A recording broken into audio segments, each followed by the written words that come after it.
funny because like when you guys first like came on the scene, that was what, like 22? Mm-hmm. It was really interesting because this was a moment where like Mev was like all of the craze in like the Ethereum landscape, and it's like kind of fallen off the scene entirely there.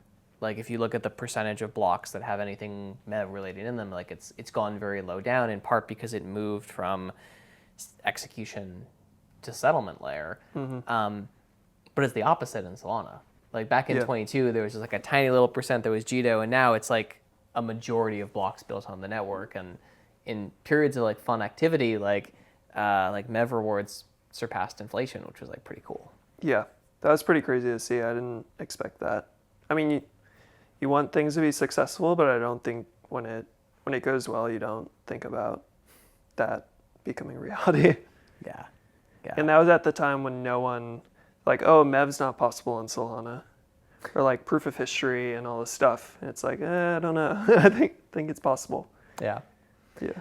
It really is kind of that old like the Jurassic Park line of like Mev finds a way. Like that really is like just it feels like it's inevitable. And so it's one of these funny ideas because there's like two ways to look at DoubleZero. One is this sort of like very like communist community resource sharing network, and the other is like we're just bringing HFT to blockchain. Mm-hmm. And of course the reality is like it's both and mostly somewhere in between. But it's kind of interesting. Like I'm curious how you guys have spent a lot of time on like open Mev infrastructure as a concept, and like that is been I think quite successful, but I'm sure like a really hard thing to like manage internally. Yeah. There's a lot of stakeholders, as you're finding out now, and you will continue to find out. And yeah, balancing the pros and cons and what each person wants. In the case of Mev, validators want a lot of rewards, and there's varying degrees of time horizon for like trade-offs that they can make for maybe I make less rewards, but there's certain types of Mev that don't take place, and then you have searchers and the traders, and then you have the users as well, and the applications. So balancing the needs and wants of all those people is pretty hard. And yeah, people will just abuse your software and abuse your endpoints. And I mean, that's a major reason why DoubleZero will be successful, is because like it kind of offloads that abuse. So hopefully instead of us having to deal with it, you can.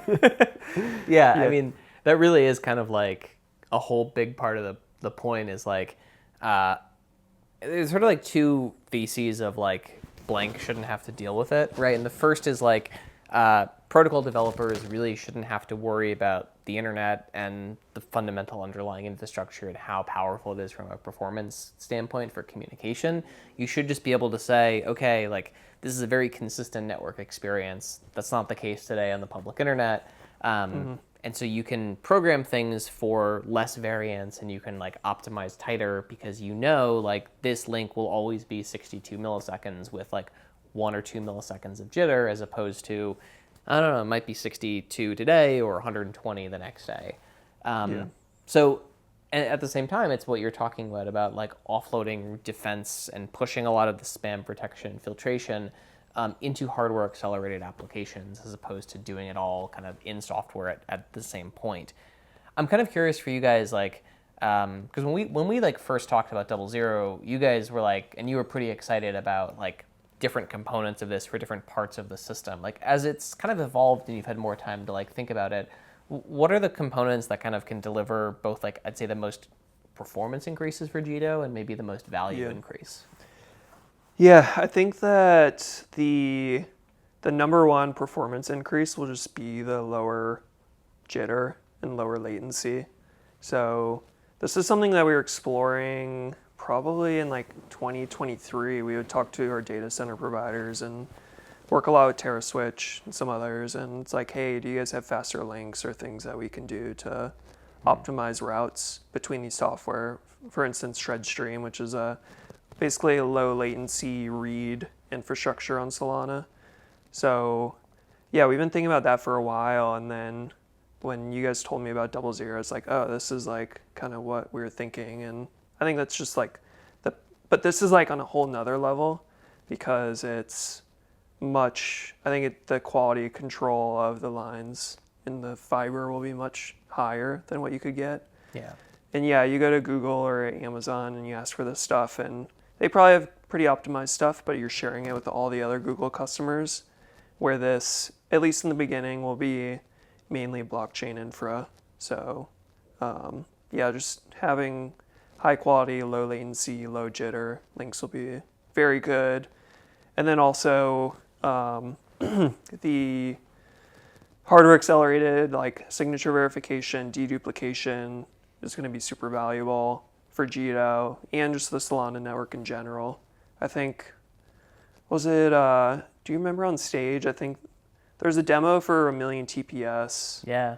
with DoubleZero. I don't know if that was running on FPGAs, but I remember someone on the FireDancer team at one point said to hit 1 million TPS, they need 32 cores on a processor, which is like half of the machine. Yeah. Most validators probably running 48, 64 core, pretty over allocated just for signature verification. And I think today, like some insane number of traffic is duplicates. It's like 80% or something. So that will be super valuable as well. Yeah, I mean, the FPGAs in this version of DoubleZero that we're kind of got on testnet and running now, they can do 100 gigabits per second of SIG verification and transaction deduplication. Yeah. And that is with almost a minute of memory, too. What do you mean? So, like, you can think about dedupe as like a lookup problem, right? So you have to store information about the packet, and then you have to compare it to data that's coming in. And so even if over the course of, 59 seconds, you have, 100 gigabits coming in, and only 50% of the packets are duplicate, but they're each unique, right? So it's like, oh, we have to remember this one, and then this one is also a copy of it, but that's the only two pieces of similar data over the course of a minute. The FPGA is still able to handle it. Oh, I see. Which is pretty cool because it means, like most spam attacks when they come, it's the same packet 100 million times. It's not like 100 million different versions of like packets that are then duplicated 1 billion times. Yeah. And so it gives us a lot more defensibility because if we're dealing with even someone doing like on-off types of attacks, you'll get maybe one packet through every minute, or we can set the thresholds differently depending on, sometimes people send 2 or 3 copies of a packet simply because they have bad infrastructure, and so you don't necessarily want to like cut it off just after the first or second. But it means the FPGAs are going to have a wide range of types of things they can defend against. And then also just throw out anything that fails signature verification. Yeah. Which I think is pretty huge. Yeah, for sure. Yeah, and I think protecting the if you want to do 1 million TPS based on what I said earlier, you need 32 cores. Yeah. Validator, that's just time that is not most efficiently spent on packing the block.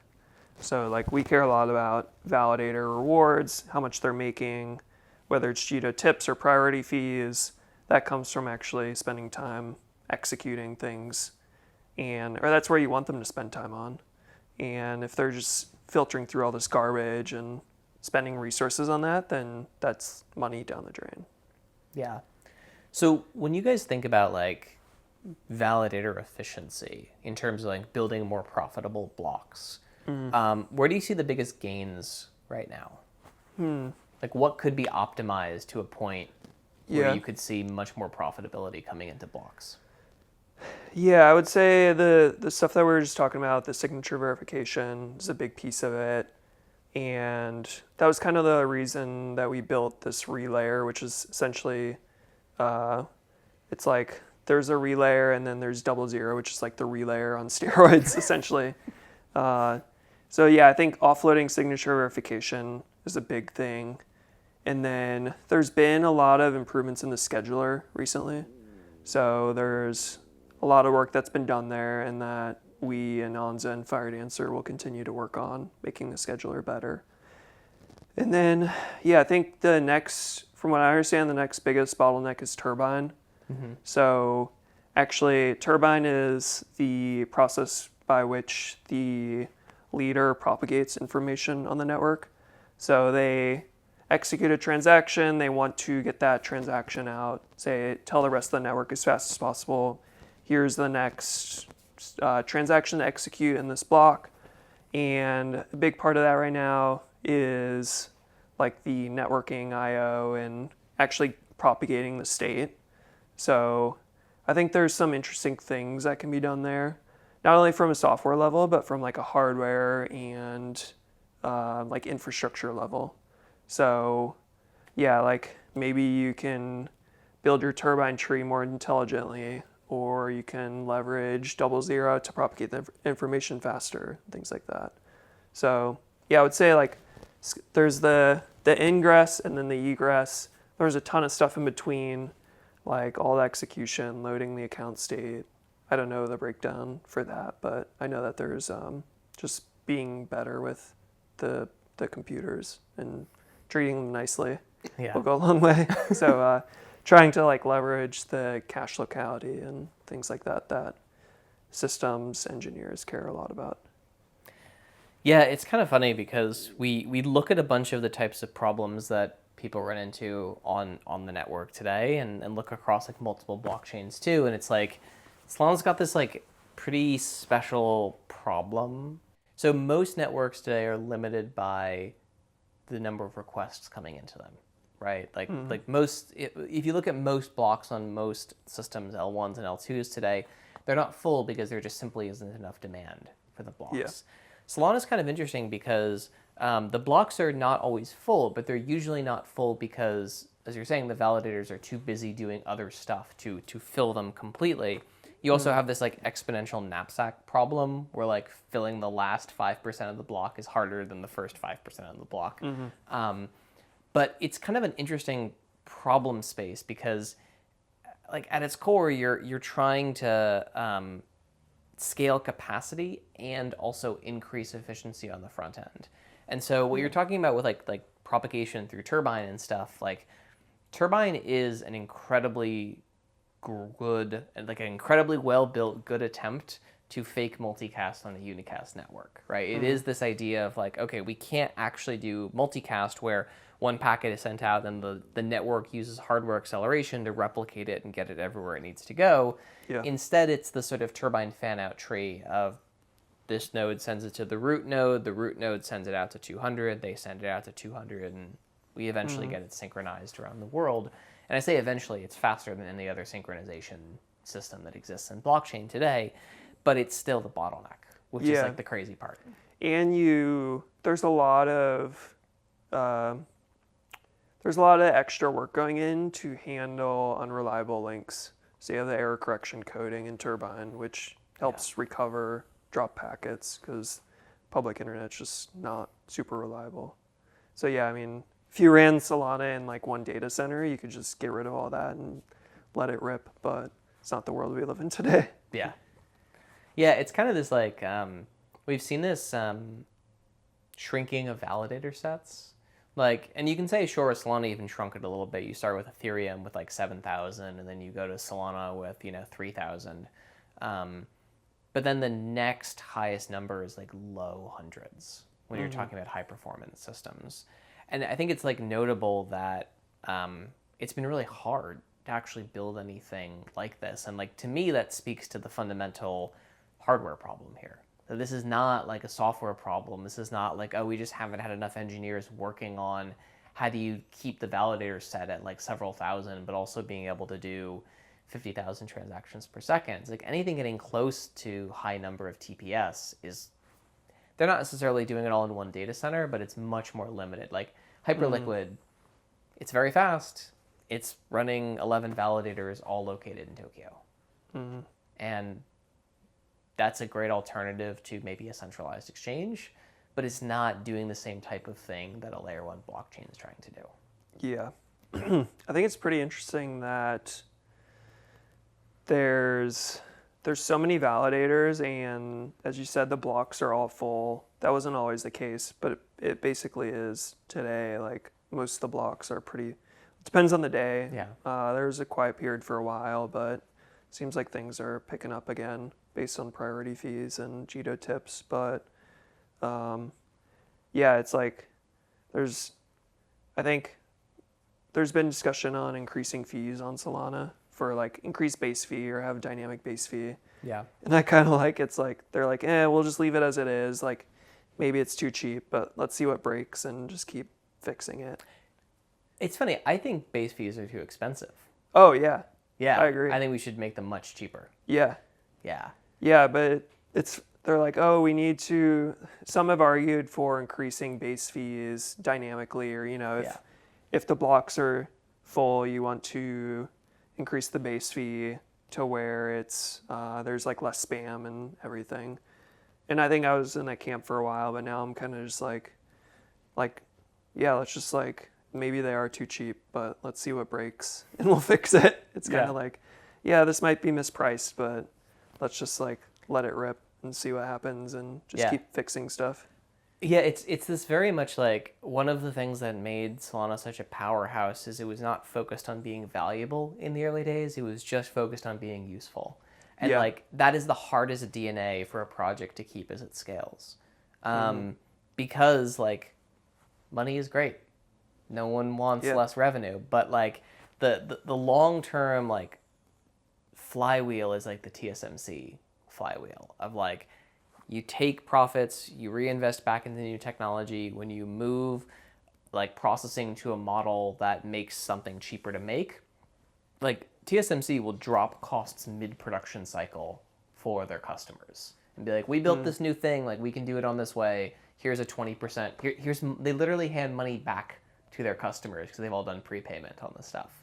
And like there's something about that model that feels like very similar to like the Solana ethos of like, yeah, you're paying this for base fees, but like we can make them even cheaper. And we should try and make them cheaper because it will make new types of activity possible that no one's ever thought of before. Mm-hmm. Yeah, and it forces you to come up with creative solutions. Yeah. Because I think there are many blockchains that have this scarcity mindset of like, we have this much space because we need to like have the server in Africa, or like we need to like stay under this benchmark of throughput or something. Where Solana's just like, let's just like see how fast we can go and just keep coming up with solutions when you hit the bottlenecks. Yeah, it's this old like, I think Lily used to have this meme floating around where it was like left curve is Bitcoin, right curve is Solana, and everything in between is just mid curve. And like there's a little bit of truth to that of like if you care about like World War III resistance, like the Bitcoiners are right. Like 1.28 kilobytes per second of data maximum. You can broadcast that on FM radio. You can validate Bitcoin blocks without having an internet connection. Like how cool is that? There's a satellite that's still broadcasting like Bitcoin data. Oh, no way. Yeah. And like otherwise just like maximum throughput, maximum scalability, like IBRL to the max. Like the home stakers are screwed if Verizon decides to block, blockchain traffic. And so we might as well build these systems as high performance as we can while keeping like decentralization in mind. But like decentralization doesn't mean you can run it in your basement. Yeah, it's not black or white. Yeah. It's in between. Yeah.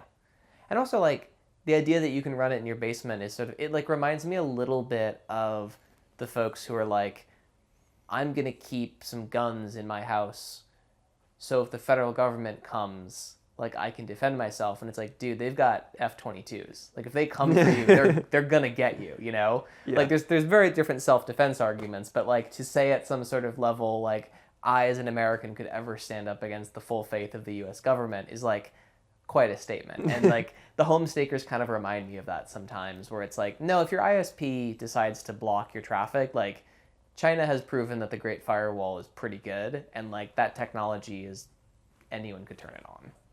Yeah, it's like it's the old barbell approach. Yeah, it's the Solana and Bitcoin. What's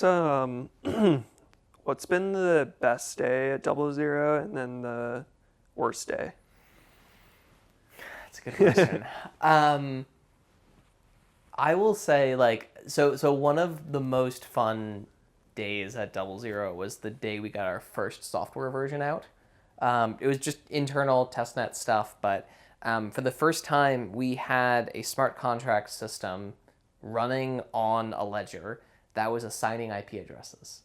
And Nice. so you would run the CLI toolkit on your validator, and you would say, I'd like to connect to DoubleZero. Here's this thing I'm signing.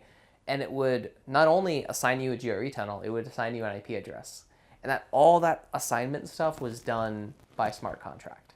And that was just really cool to be able to say, like, oh, this thing is actually going to work. Like, we can, like, no one to that point had ever built, as far as we can tell, a system that assigns IP addresses without a central authority. And this was doing that. And that IP address couldn't randomly be reassigned by, you know, the controller server just on a whim like it can on a normal IP address. You're just like trusting Amazon or your local ISP is not going to like take that IP away from you. But this, it's just like, no, it's on chain. Like, we can't change this unless they relinquish control of that IP address. Yeah. And that was a really cool moment sort of to see, and like to see the engineering team like celebrating and everyone kind of coming together on that was really fun and interesting. We haven't really had bad days yet. We will. Any outages or anything?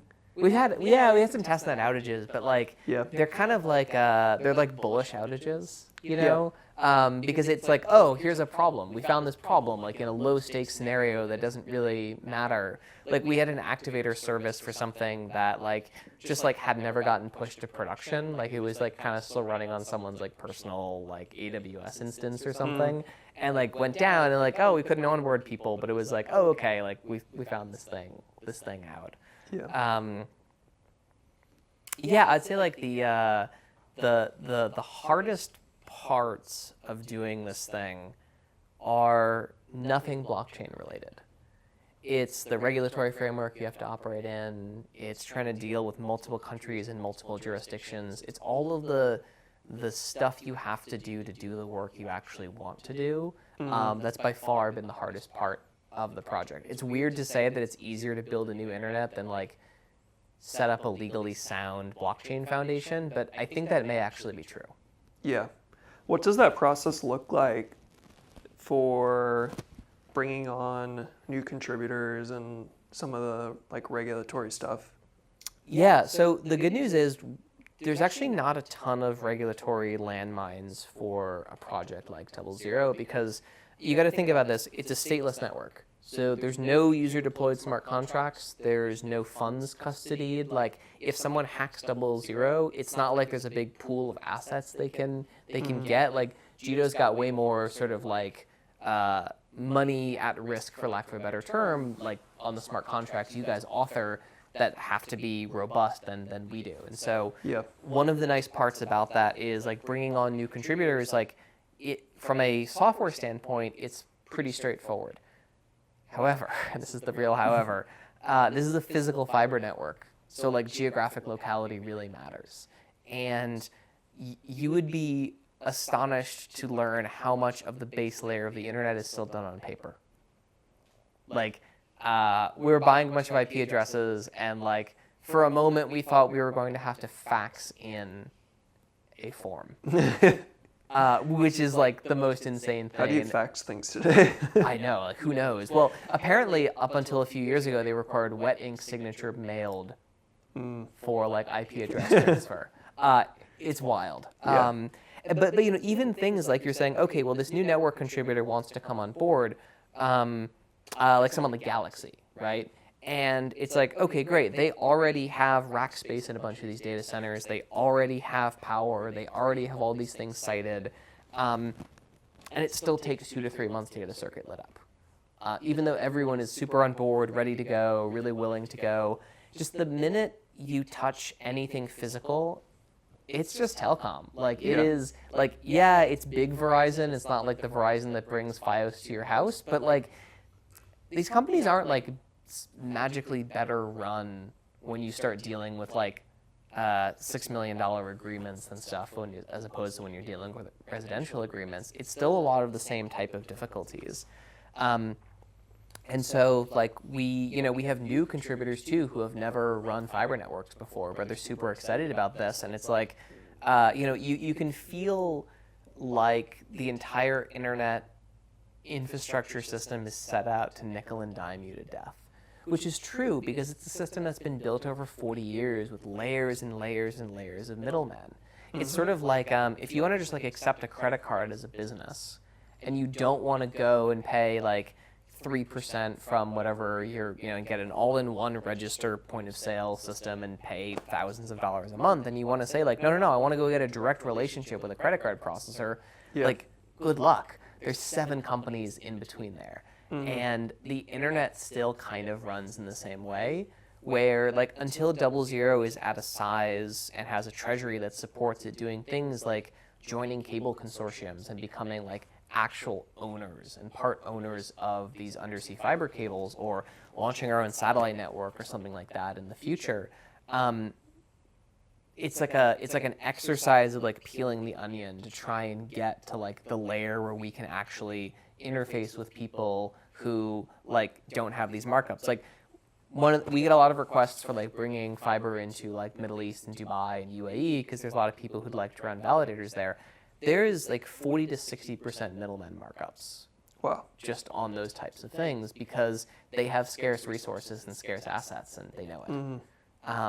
And so it's funny, like earlier in my career for like a totally different company, I ended up having to help some people organize a bunch of like global shipments of things that had lithium ion batteries. And so there's all these like rules and regulations around how you could ship them.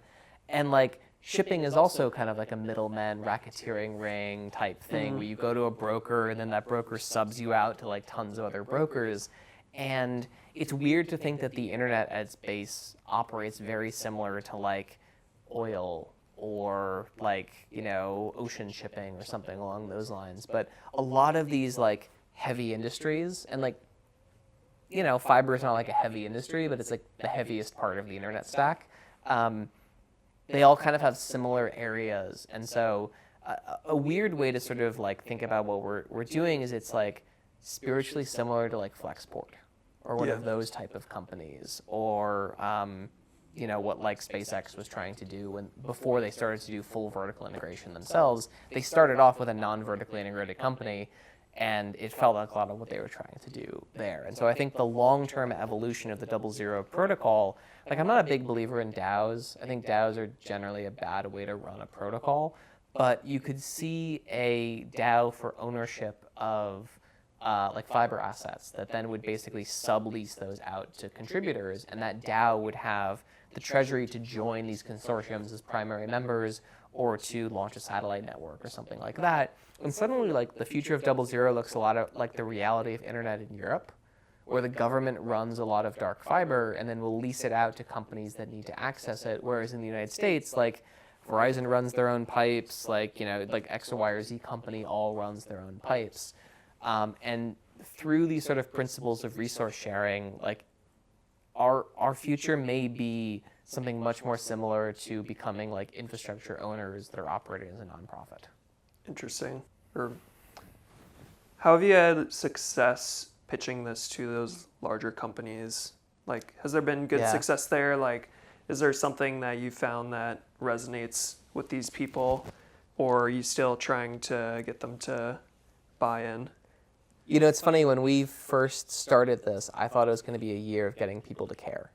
Like, I thought no one was going to be interested in, like, okay, this is like it's a pretty unsexy project for crypto, right? Like, oh, we're going to do physical fiber lines.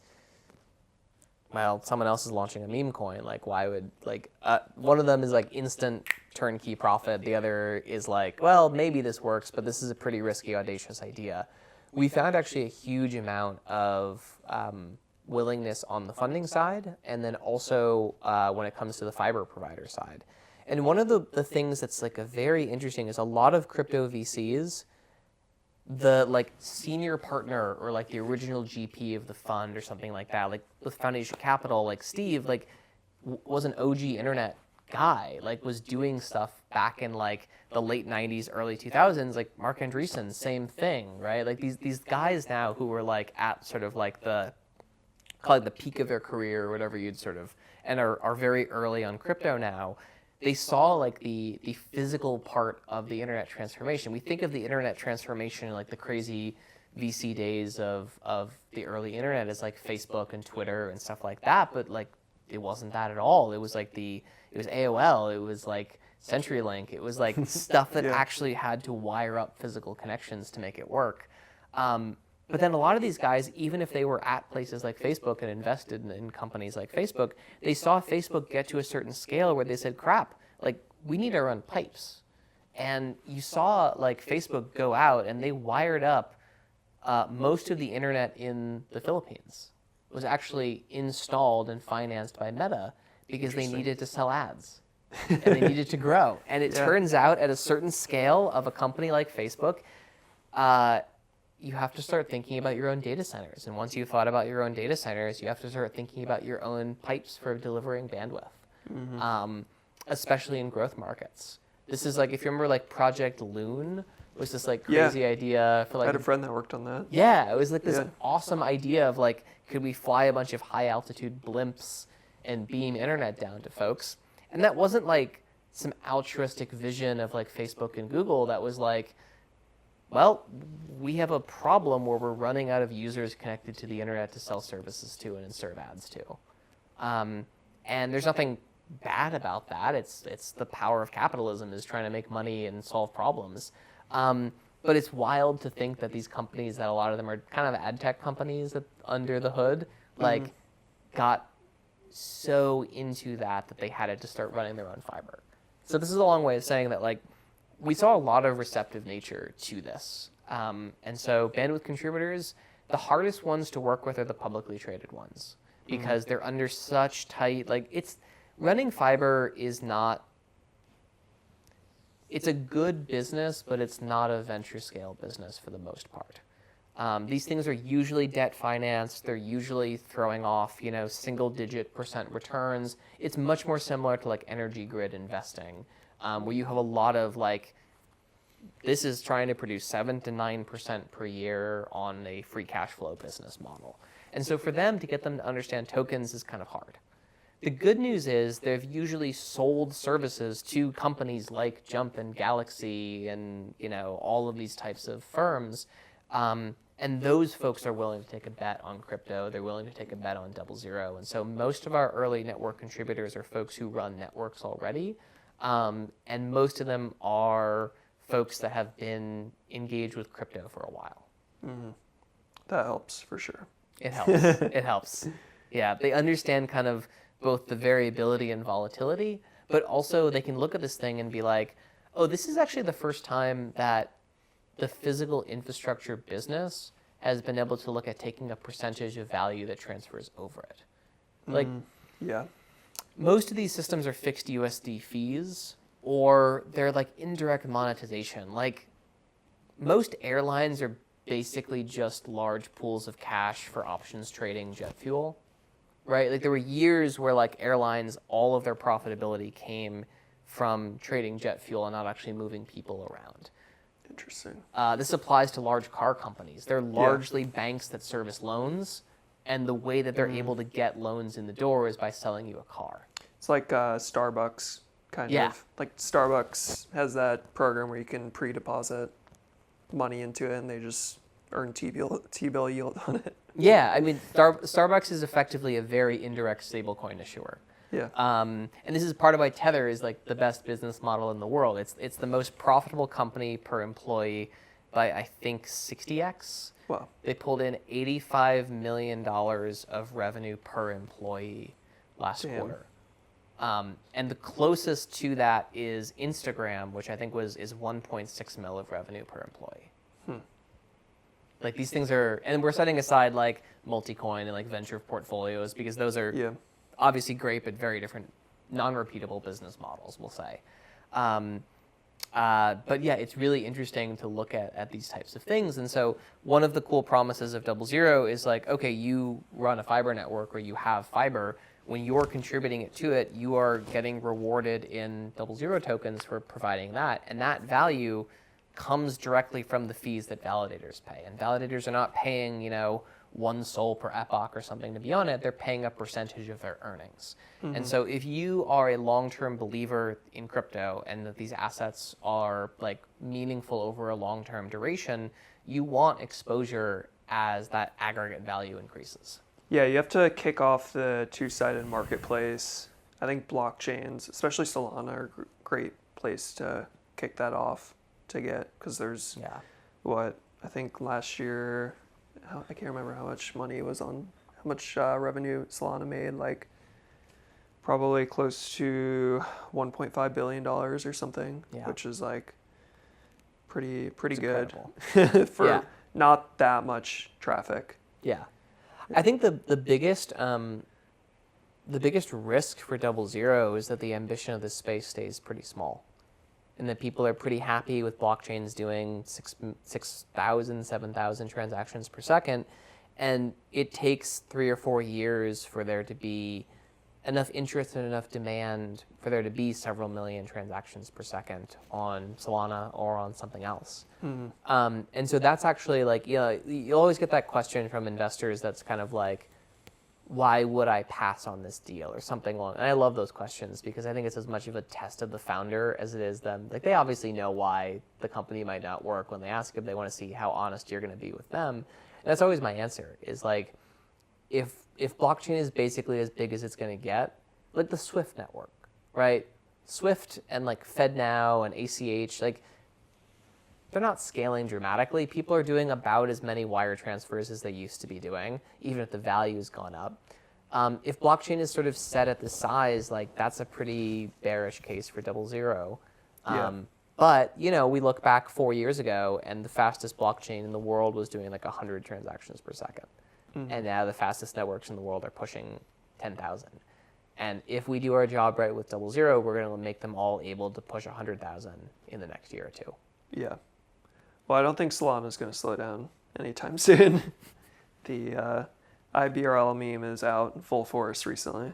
Yeah, it's been great to see. I think like this has always been the superpower of Solana is just like an unwillingness to settle. And as long as that DNA stays strong for the protocol, I think there's a very, very bright future. So blockchains are, it seems like most of the marketing is targeted towards blockchains right now. Yeah. Do you guys have any ideas for next markets that you can tap into DoubleZero on, whether it's the filtering or the low latency fiber or other aspects of DoubleZero that maybe you could build on top of what you're talking about already? Yeah, I would say like the reason we started with blockchain and started with Solana specifically is because like the PMF is there and people understand the need for it. And so when we look at like folks who are outside of crypto, well, as first we look at like Solana, what's beautiful about Solana is latency really matters and it's fairly high capacity for blockchains. And so that means we are basically testing with the hardest one first. But then you could see things like data availability layers that want to scale past, tens of megabytes per second.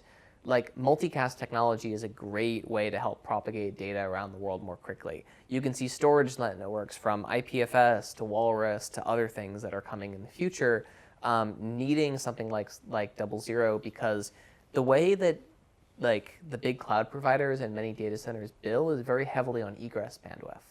Right, mm-hmm. That they don't really charge you much for storage. They charge you a ton when you want to leave the data center. The kind of secret of DoubleZero is like we don't have egress charges. Like if you are running a server inside of any old data center and you have a connection into DoubleZero, you don't get any egress billing for data you send over DoubleZero because from the data center's perspective, it's just a LAN transfer. It's all internal. And so we have a lot of, I think, structural advantages there compared to how the rest of the industry has decided to bill, where someone can build a storage network on top of DoubleZero and they can say, we're going to charge you for storage, but we're going to charge you very little for egress. And suddenly, like, okay, well, you can build a TikTok competitor. You can build a YouTube competitor. It doesn't even have to be a blockchain version of those things. Although I kind of hope it is, but like maybe it's just like creators are fed up with YouTube and they want an alternative. And they can finally have the infrastructure layer to build this on that isn't based on functionally the same thing with like, this is like really annoying problem that you see where the more data you have requested from you, the more your bills go up. Like this happened to Solana Foundation. We were using Vimeo to serve some video files for like the website, and they like called us up and were like, hey, you're using too much bandwidth. We want to charge you $250,000 a year. We're like, what? Like how? Why is that going to be such a high number relative to all the other bills we have for running this website? And they were like, well, we just bill based on like data usage. And I was like, this doesn't make much sense. Like you've got this cached all over the world. You have point of presence servers and stuff. Like it shouldn't be billed on a per unit increment. And so I think we have a lot of opportunity there to like create a new economic structure that can allow other types of businesses to exploit that and build new types of systems on top of DoubleZero. So yeah, DoubleZero, testnet, we're up and running. We've got Agave working on it. We've got Firedancer supported on it.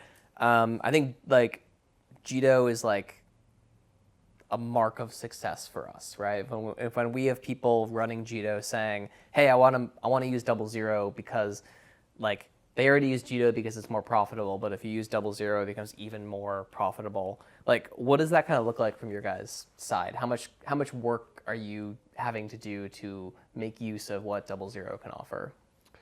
Yeah, I think it's right now, it's the validator client needs to support it, which I think it's like a 6-line change. So that will be live soon. And then, yeah, I think we need to figure out how to propagate shreds on there for shred stream, which I know a lot of searchers will appreciate because they're always trying to get low latency. It's all about low latency for them. So I think that will be, I imagine that's pretty easy change on your guys' side. And yeah, we'll start propagating bundles and transactions. The cool thing is that you guys, I think, talking to engineers, I think, so Solana, the data frame size is like smaller than what a bundle can support. DoubleZero, the whole bundle could fit in there. So that would be pretty cool as far as like not only moving from public to private, but reducing the back and forth and the kind of the overhead of the transportation there. Yeah, I think Solana is what, 1328 MTUs, and yeah, we can definitely support jumbo frames on DoubleZero. Yeah, I'm excited. Yeah, should be coming soon. Exciting. Well, IBRL. Yeah, job's not finished. Job's not done.